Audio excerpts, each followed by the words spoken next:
ભરૂચ શહેરમાં આજે 9મી ઓગસ્ટના રોજ વિશ્વ આદિવાસી દિવસની ભવ્ય ઉજવણી કરવામાં આવી। સમાજના યુવાનો મોટી સંખ્યામાં એકત્ર થઈ શહેરના ઈદગાહ વિસ્તારથી રેલીના સ્વરૂપે બાબા સાહેબ આંબેડકરની પ્રતિમા સુધી પહોંચ્યા। ભરૂચ શહેરમાં આજે 9મી ઓગસ્ટના રોજ વિશ્વ આદિવાસી દિવસની ભવ્ય ઉજવણી કરવામાં આવી। આદિવાસી સમાજના યુવાનો મોટી સંખ્યામાં એકત્ર થઈ શહેરના ઈદગાહ વિસ્તારથી રેલીના સ્વરૂપે બાબા સાહેબ આંબેડકર પ્રતિમા સુધી પહોંચ્યા। ડીજેના તાલ સાથે આદિવાસી સમાજના યુવાનો પરંપરાગત ઉત્સાહ અને ઉમંગ સાથે જોડાયા। સમગ્ર રેલી દરમિયાન એક તીર એક કમાન, આદિવાસી એક સમાન જેવા નારાઓથી વાતાવરણ ગુંજી ઉઠ્યું। મોટી સંખ્યામાં યુવાનો અને આગેવાનો જોડાયા હતા। વિશ્વ આદિવાસી દિવસની ઉજવણી દરમિયાન આદિવાસી સમાજની પરંપરા, સંસ્કૃતિ અને એકતાની ઝલક જોવા મળી। જય આદિવાસી, જય જોહર। દર વર્ષની જેમ આ વર્ષે પણ 9 ઓગસ્ટ વિશ્વ આદિવાસી દિવસની ભવ્ય રેલીનું આયોજન ભરૂચ શહેરમાં બંબાખાના ઈદગાહથી નીકળી ભરૂચ રેલવે સ્ટેશન પર પૂર્ણ કરવામાં આવશે।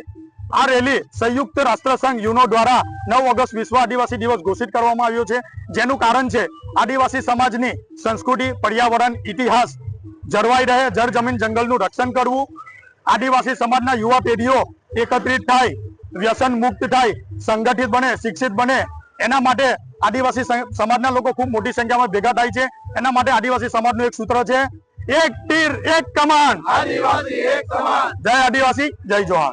વિડીયો જર્નાલિસ્ટ વિરેન્દ્ર પાટીલ સાથે સત્યા ટીવી ન્યૂઝ ભરૂચ।